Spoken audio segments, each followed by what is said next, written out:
76번 보시면은요, 유형자산이죠. 요건 컨트롤 F로 찾으셔도 되는데 정답은 일단 3번이에요. 그리고 1번 찾으실 때 주의하셔야 되는 게 컴퓨터 소프트웨어는 없어요. 그냥 소프트웨어가 무형자산.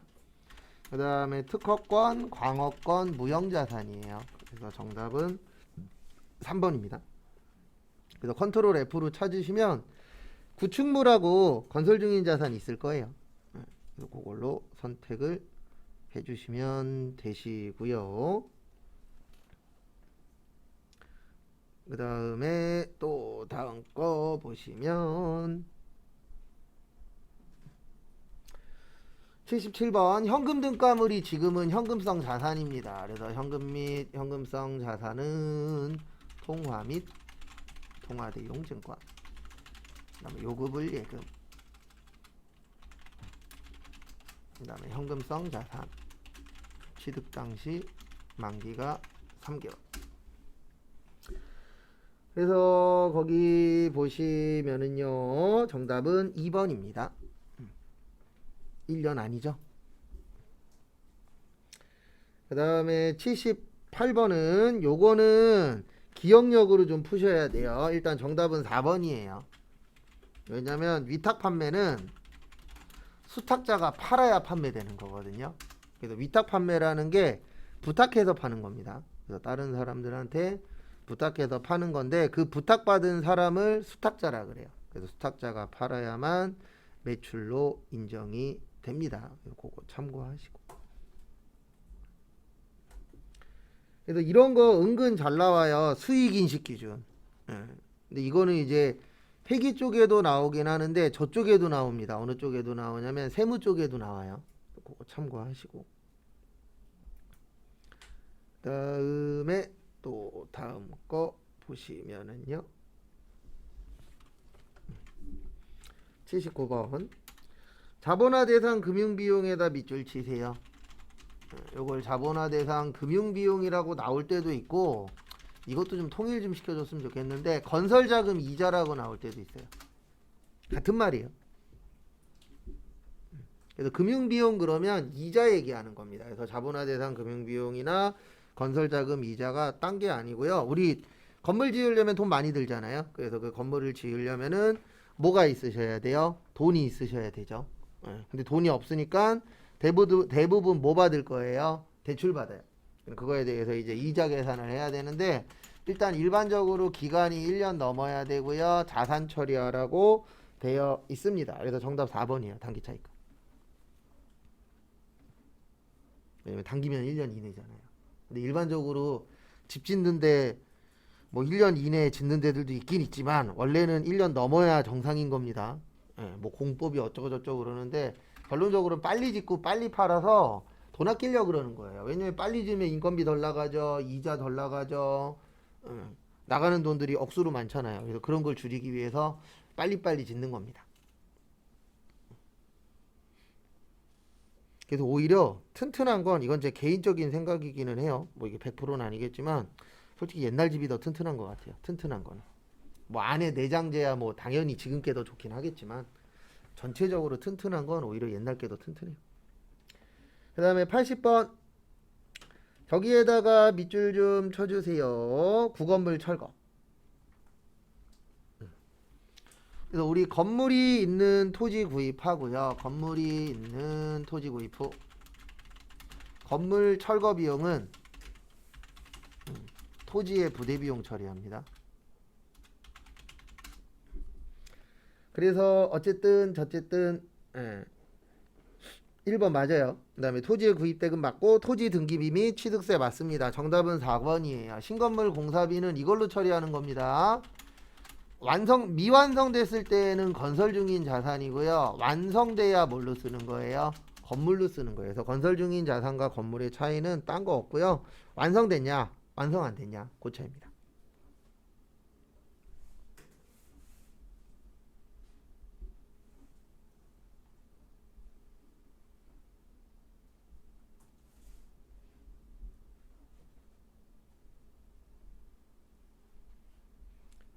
그 다음에 81번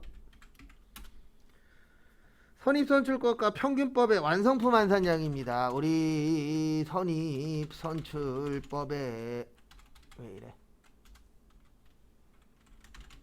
완성품 환산량 어떻게 되죠? 1 플러스 말 마이너스 뭐예요? 초. 그 다음에 두 번째 보시면 그 다음에 평균법의 완성품 환산량 어떻게 되죠? 1 플러스 뭐예요? 말. 그래서 거기 보시면 완성품 환산량이 완성품 환산량 단위당 원가입니다. 죄송합니다. 거기에다 밑줄 치세요. 네, 무슨 당 원가요? 단위당 원가. 그래서 단위당 원가라고 나오면 분모하고 분자 쓰는 거예요. 네, 그래서 단위당 원가라고 나오면 이렇게 돼요. 어떻게 되냐면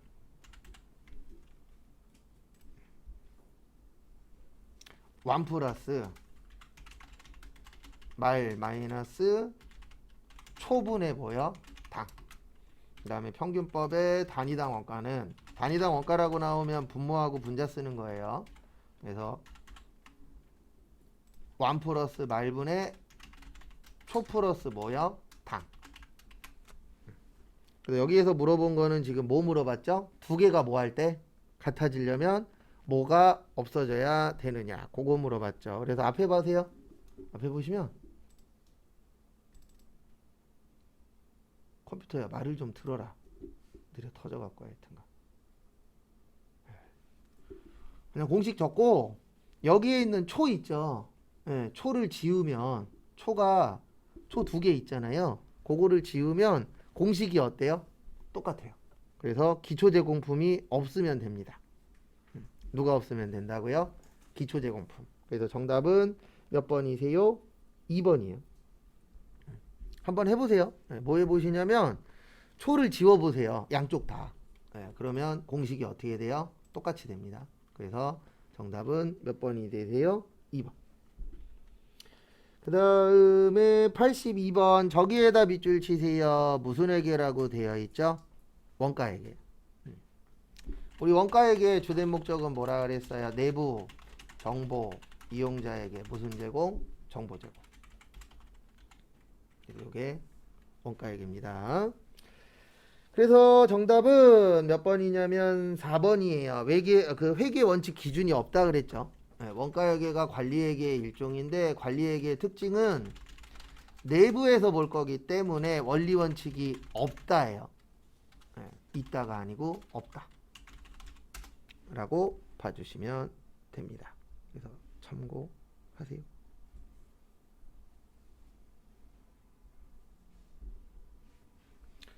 다음에 83번 공식 문제입니다. 요건 공식 모르면 틀리는 거고 공식 기억나면 맞추는 겁니다. 그래서 우리 기초원가 또는 기본원가 어떻게 된다 그랬어요? 직접 재료비 더하기 직접 노무비. 그 다음에 가공원가 또는 전환원가 어떻게 된다 그랬어요?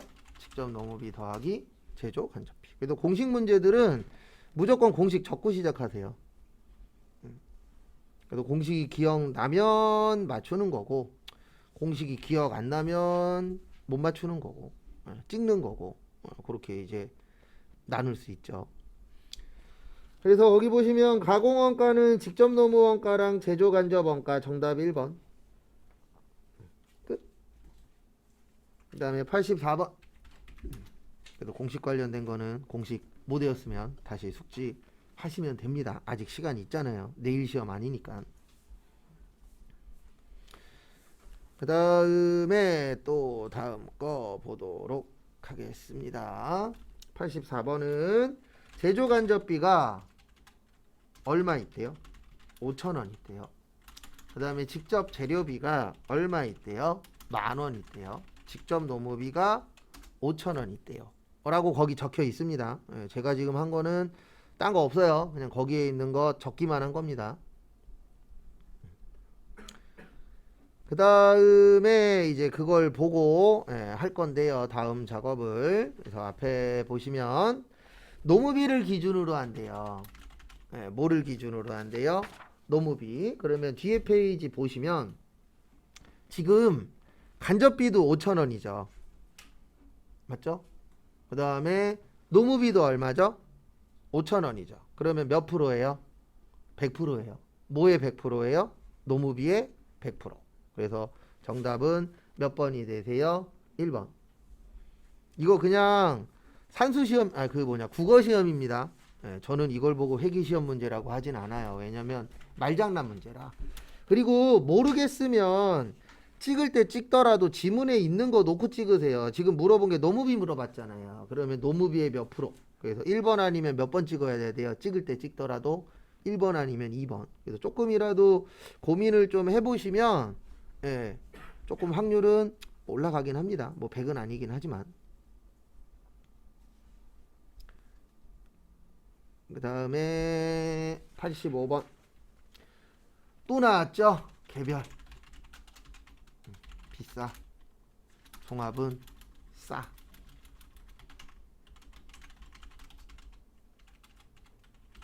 그 다음에 다품종, 소량, 주문. 그 다음에 소품종 뭐요? 대량.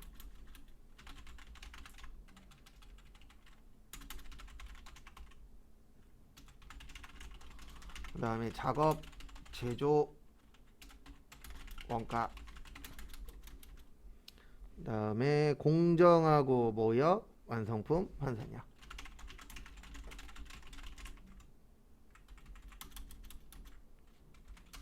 그 다음에 제조 간접비의 배부가 중요. 그 다음에 기말 제공품. 그래서 거기 또 보시면은요 1번 작업원가표 맞고요, 조선업 맞고요, 공정 나왔죠? 정답 3번. 공정 나오면 안됩니다. 그 다음에 86번 면세에다 밑줄 치세요.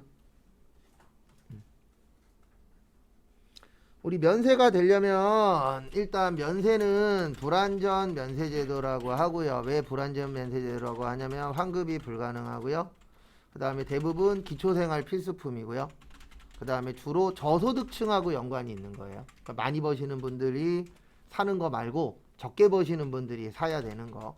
그 다음에 역진성 완화시켜주기 위해서, 왜냐면 똑같이 내는 게 좋은 거 아니라 그랬잖아요. 세법에서는. 그게 잘못됐다라는 게 아니라 세법에서는 똑같이 내는 걸 절대 좋은 거라고 생각을 안 합니다.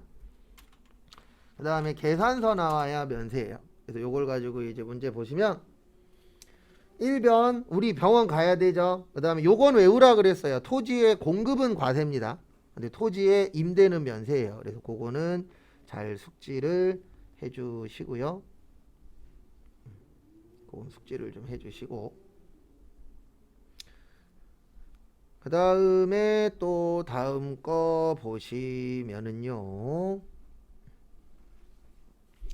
일단 1번은 맞고요. 그 다음에 2번 보시면 토지의 공급은 면세예요. 그래서 정답은 3번입니다. 고속버스 잘 나오는데 앞에 보시면은요 역외군송업 나오면 제가 앞으로 두 가지 써드릴 거예요. 전세버스만 세금계산서 발행 가능하고요.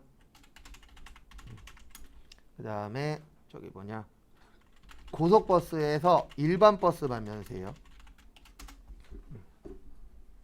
무슨 버스만 면세라고요? 일반만. 그래서 정답은 몇 번이 되냐면 3번이 됩니다. 왜냐면 고속버스는 과세예요. 일반 버스만 면세고. 근데 거기 지금 지문에 보시면 일반 버스인지 무슨 버스인지 안 나와 있잖아요. 거기 내용에. 그래서 안 나와 있기 때문에 그 부분은 일반 버스까지 포함이라고 보시면 돼요. 그래서 일반 버스면 면세고, 그 다음에 우등이나 우리 그 뭐냐 프리미엄 버스라고 있잖아요. 일명 황제 버스 누워서 가는 거, 그런 것들은 과세입니다. 그 다음에 87번 과세 대상에 해당되지 않는 거죠. 정답은 4번입니다. 우리 재화의 공급이 아닌 것 있었죠. 아까 봤었을 때 공급이 아닌 것. 그래서 물납, 담보, 공매 및 경매, 사업의 포괄 양도. 그래서 정답은 몇 번이 되는 것이요? 3번, 4번이 됩니다. 참고하시고요. 그 다음에 또 다음 거 보시면은요.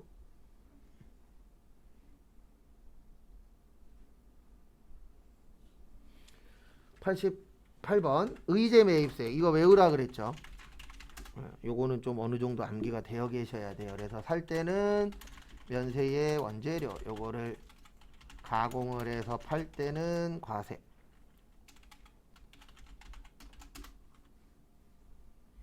그 다음에 102분의 2. 그 다음에 중소제조기업이나 개인은 104분의 4. 그 다음에 음식점 중에서 법인은 106분의 6, 개인은 108분의 8, 개인 중에서 2억 원이 안 되는 개인은 109분의 9. 그래서 일단 1번. 그래서 1번 틀렸고요. 그 다음에 2번 의제 매입세액은 면세자를 구입한 시점을 기준으로 합니다. 그래서 의제 매입세액은 그 다음에 요거 빠졌구나. 죄송합니다. 요거 다음에 이제 농어민은 제조업만 가능. 그 다음에 업자하고 거래하실 때는 꼭 계산서나 신용카드. 그 다음에 거기 보시면 의제 매입세액은 왜 이래? 구입 시점. 그 다음에 감가상각은 사용 시점으로 봐요.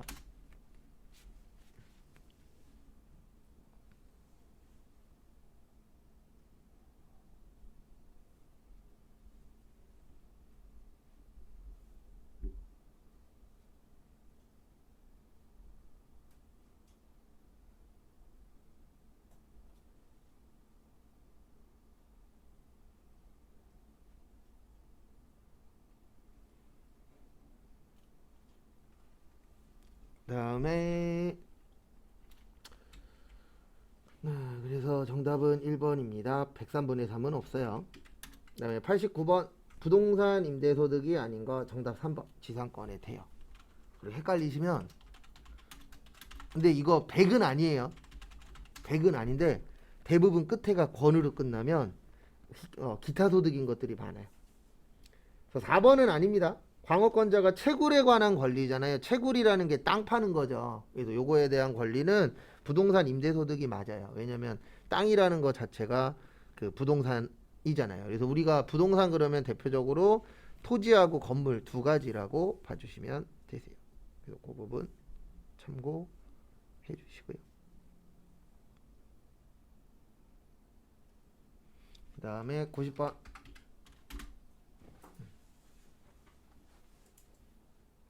잠시만요. 이거 법이 바뀌어서 하나만 좀 확인 좀 해줄게요. 일단 정답은 2번입니다. 이게 최근에 바뀐 것 같은데 잠깐 하나만 좀 확인 좀 할게요. 잘못 알려드리면 안 되니까.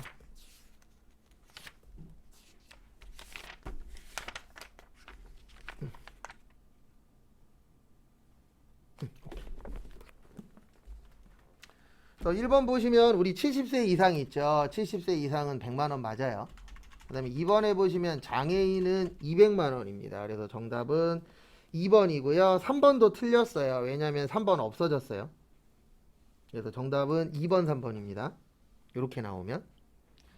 그 다음에 4번에 보시면 3번은 없어졌어요. 지금 현재 4번에 보시면은 요거 이제 부녀자 공제라고 하거든요. 부녀자 공제. 그래서 부녀자 공제는 소득 금액으로 나오면 3천만 원 이하고요. 그 다음에 급여로 나오면 4,100만 원 이하예요. 4,170인가 그런데 뭐 그렇게까지 저희는 세부적으로는 안 나오니까. 그 다음에 이 부녀자 공제는 두 가지 중에 하나가 되면 됩니다. 그리고 50만 원 해줘요. 그래서 맞아요. 4번도 맞긴 한데 부녀자 공제는 두 가지예요. 하나는 배우자가 있는 여성. 그 다음에 다음 거는 배우자가 없는 여성으로서 세대주이셔야 돼요. 그래서 세대주이면서 부양가족이 있을 때, 그러니까 뭐 부모님이랑 같이 산다거나 뭐 형제랑 같이 산다거나 이럴 경우에도 받으실 수 있는데 여기에서 전제 조건은 꼭 요걸로 올라가셔야 돼요. 대부분 결혼하시면 세대주 누구로 올라가죠? 아직 대한민국은 남자분들이 많죠. 그래서 여자분들이 이제 세대주로 올라가 계셔야 된다라는 전제 조건이 좀 있습니다. 그래서 그 부분은 참고를 좀 해주세요. 그 다음에 정리하시고, 그 다음에 91번부터 95번까지 12시 10분까지 시간 드릴 테니까 또 풀어보세요.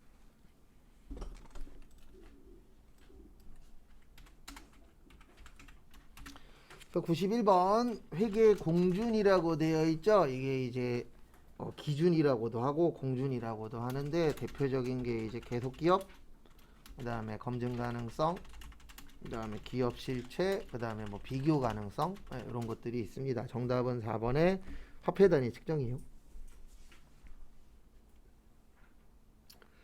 그 다음에 92번은 죄송한데 정답이 없어요.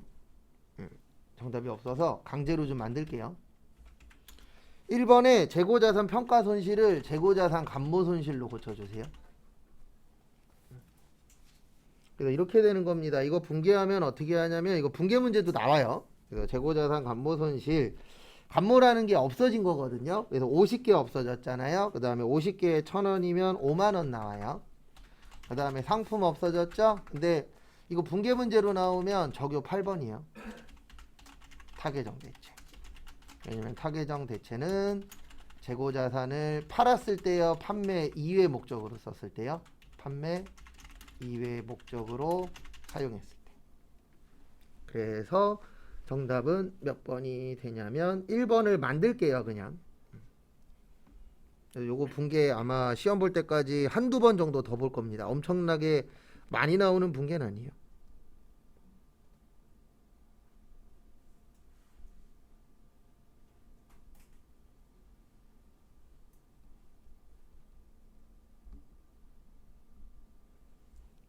그 다음에 93번.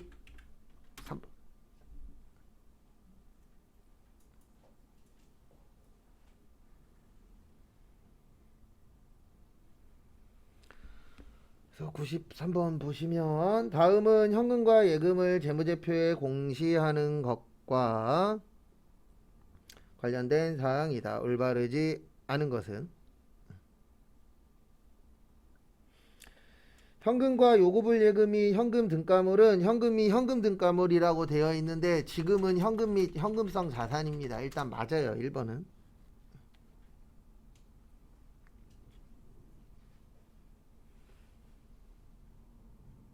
그 다음에 2번, 금융기관이 취급하는 정기예금, 정기적금은 단기적 자금운용 목적으로 소유하거나 기한이 1년 이내면 단기금융상품 맞아요. 그 다음에 3번 당좌차월. 당좌차월에다가 이렇게 적어주세요. 어떻게 적어주시냐면, 당좌차월에다가 저거 당좌예금의 마이너스 통장.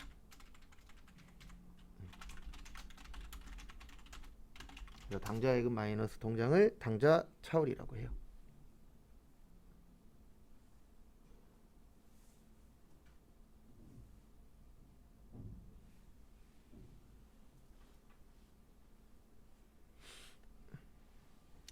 그 다음에 정답은 4번입니다. 선일자수표, 요것도 간혹가다 한 번씩 나오는데요. 선일자수표 나오면 요거는 요렇게 기억하셔야 돼요. 어음 처리해야 됩니다. 선일자수표가 수표를 어음처럼 쓰는 거예요. 그래서 이 선일자의 뜻이 뭐냐면 미래의 날짜로 수표를 발행하는 거예요. 그래서 오늘 3월 21일이잖아요. 근데 이거를 뭐 5월 4일 이런 식으로 미래의 날짜로 수표 발행하는 걸 선일자수표라고 하는데, 선일자수표가 수표를 어음처럼 쓰기 위해서 발행하는 거거든요. 그래서 요거는 어음이지 현금 및 현금성 자산이 아니에요. 그래서 정답은 4번입니다. 그래도 요 선일자수표는 어렵게 낼 때 시험에 좀 나와요. 그런 부분 주의하세요.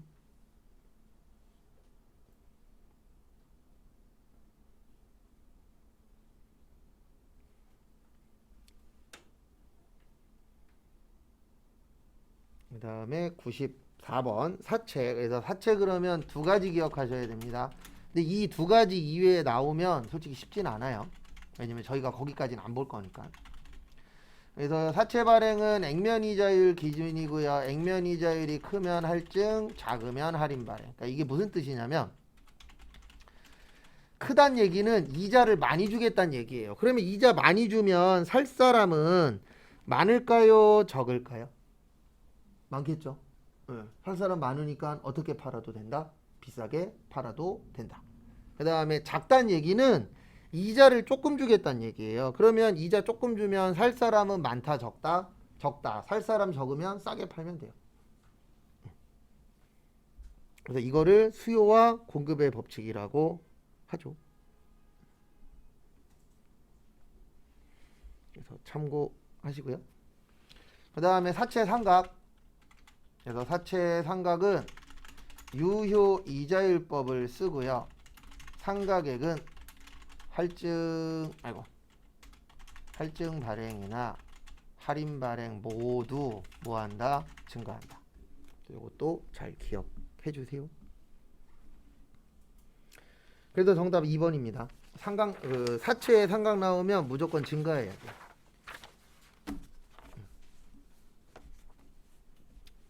그래서 참고하시고.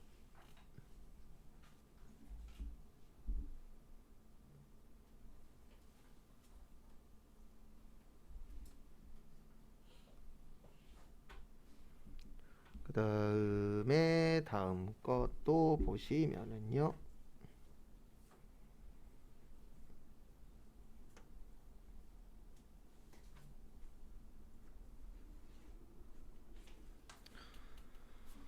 그 다음에 95번 이건 그냥 컨트롤 F로 열심히 치세요.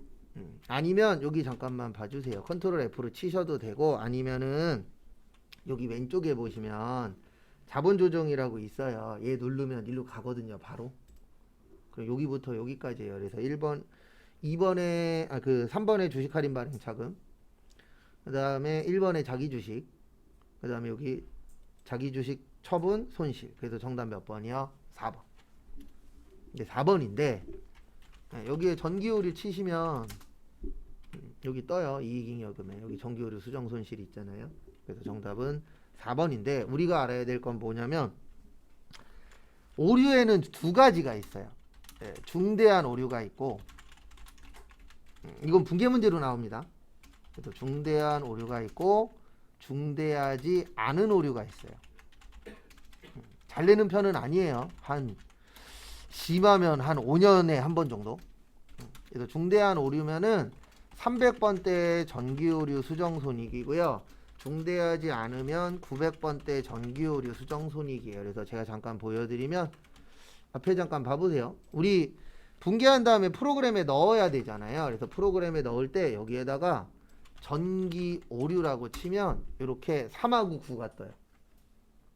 여기 3 있고 9 있죠. 이 두 가지를 나누는 기준은 중요하면 300번대 자본이에요. 그 다음에 중요하지 않으면 900번대는 영업 외입니다. 그래서 그거에 맞춰서 정하셔야 돼요.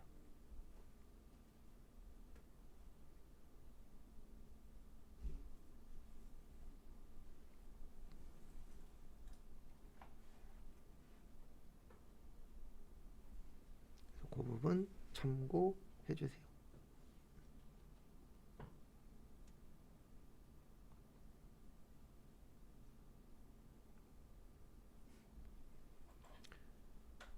그 다음에 96번 원가에 관한 설명 중 가장 적절하지 않은 것은 직접비는 특정 제품 맞고요. 가공원가는 재료비와 노무비 아니죠. 우리 가공원가 또는 전환원가는 노무비하고 뭐예요? 제조 간접비. 그래서 정답은 2번 기초원가예요. 거기에 있는 거. 그래서 공식 같은 거 잘 기억하시고 그 다음에 나머지는 다 맞습니다. 97번 단기 제품 제조 원가죠. 정답 1번. 왜냐면 우리 제공품 계정 보시면 사변의 기초 제공품, 단기총 제조 원가, 단기 제품 제조 원가, 기말 제공품인데 같이 있으면 더하는 거고요. 옆에 있으면 뭐 하는 거예요? 빼는 거예요. 그래서 정답은 1번입니다. 그리고 2번에다가는 이렇게 적어주세요. 단기총 제조 원가. 그래서 재료비 그 다음에 노무비, 그 다음에 경비, 그 다음에 간접비. 그래서 만약에 단기 총 제조 원가를 물어봤으면 2번이에요. 3번하고 4번은 이런 거 없습니다. 3번하고 4번은 하다만 거잖아요. 가다만 거.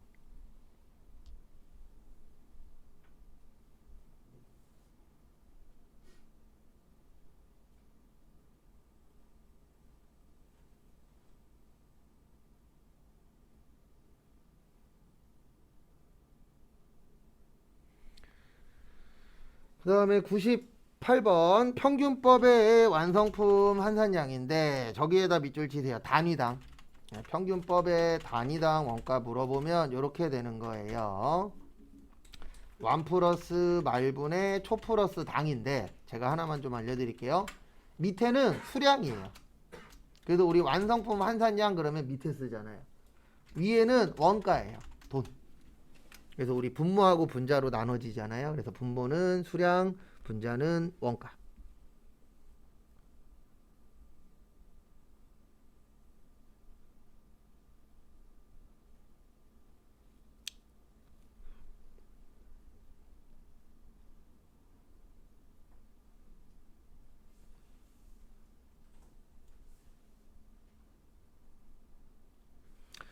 그래서 보시면 여기에서 물어본 거 원가예요. 그래서 원가는 위에 겁니다. 그래서 초하고 당 있는 거 선택하시면 돼요. 그래서 초하고 당 있는 거 몇 번이에요? 2번이죠. 그래서 어디가 뭘 가리키는지 그걸 좀 알고 계시면 도움이 좀 되실 겁니다.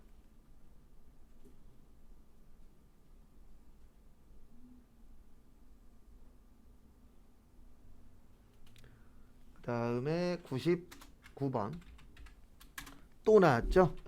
개별원가 계산.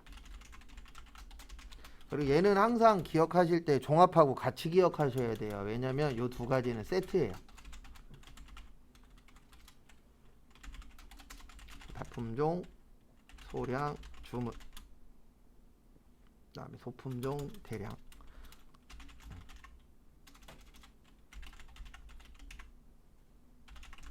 그 다음에 작업, 제조,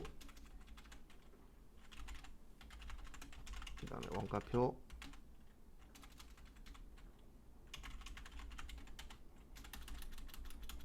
그 다음에 공정, 완성품 한산량,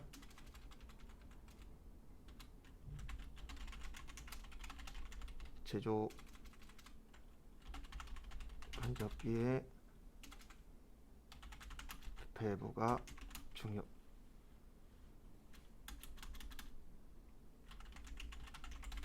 그 다음에 기말 제공품. 그래서 거기 보시면은요, 이질적인 제품 주문 생산 맞고요. 제조 간접비 배부 맞고요. 공정별 나왔죠? 정답 3번.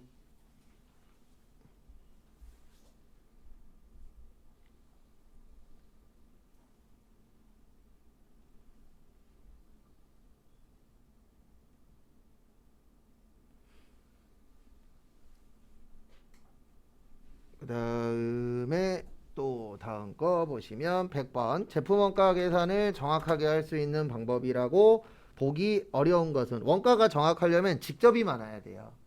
왜냐면 직접은 몇 군데 쓰는 거라고요? 한 군데. 근데 간접은 여러 군데 쓰는 거잖아요. 그래서 직접이 많으면은 더 정확합니다.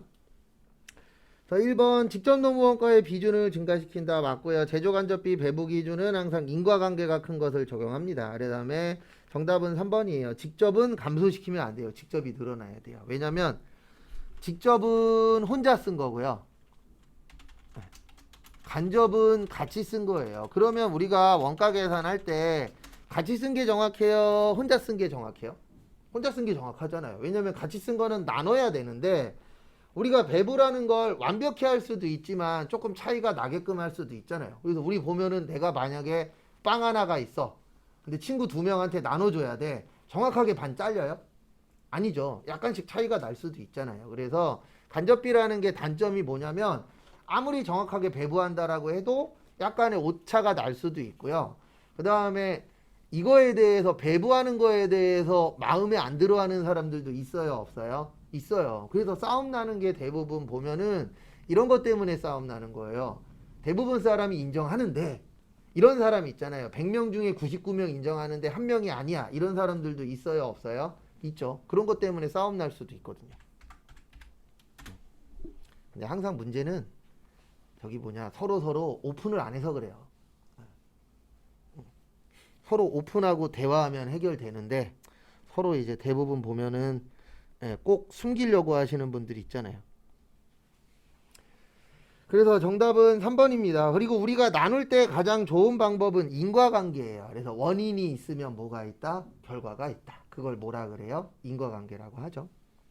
그 다음에 101번 현행 부가가치세법의 특징. 우리 특징 외우라 그랬었죠? 간접세 맞고 직접세 아니고 일반 소비세 맞고 개별 소비세 아니고 그 다음에 전단계 세액공제법 맞고 그 다음에 전단계 거래공제법 아니고 그 다음에 소비지국 과세원칙 맞고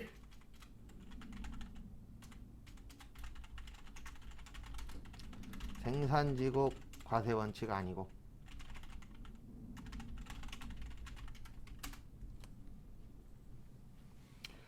그래서 결론은 1번 소비용 부가가치세 맞고요. 그 다음에 전단계 세액공제법 맞고요. 그 다음에 다단계 거래세 맞고요. 직접세 아니고 간접세입니다.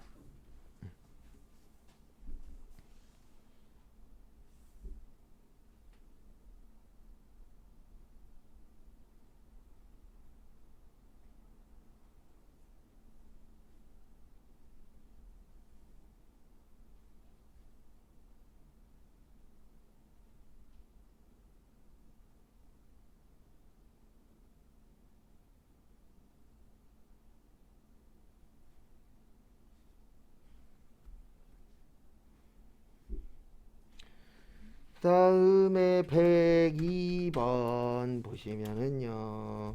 사업자 등록 정정 사유가 아닌 것은 사업장 이전하면 정정이고요. 새로운 사업 종류 바꿀 때 정정이고요. 상속 정정이에요. 정답 2번. 사업자 대표자 명인데 원래는 정확하게 나오면 이렇게 나와야 돼요. 개인 사업자라고. 법인은 괜찮아요. 사장님 바뀌셔도. 왜 괜찮냐면 어차피 법인 사장님 월급쟁입니다. 법인 사장님은 월급 받는 거예요. 개인 사장님하고 달라요. 그래서 법인 사장님들이 가끔씩 뉴스에 나오거나 아니면 대기업 사장님들이 가끔씩 갔다 오시잖아요. 큰 집에. 그게 왜 그러냐면 법인 사업자는요. 회사 돈은 회사 돈인데 그걸 개인 돈처럼 쓰다 걸리면은 갔다 오시는 거예요. 그게 달라요. 그래서 법인은 사장님이 바뀌어도 어차피 내는 세금에 변동이 없어요. 근데 문제는 개인이에요. 왜냐하면 개인 사업자의 사장님이 바뀌면 내는 세금이 바뀌거든요. 그리고 거기 4번의 상속 밑에다 증여도 적어주세요. 증여로 인하여 사업자의 명의가 변경되면 요거 둘 다 폐업 사유입니다. 폐업하고 다시 재개업해야 돼요. 왜냐면 이거 바꾸는 걸 인정을 해줘 버리면 국가에서 세금 걷는데 문제가 생기거든요. 그래서 이거를 못하게 하는 이유는 딴 거 없어요. 돈 문제 때문이에요. 그래서 우리 다 돈 문제잖아요. 국가도 돈이 있어야 운영이 되고 우리도 살아가는데 돈이 있어야 되기 때문에.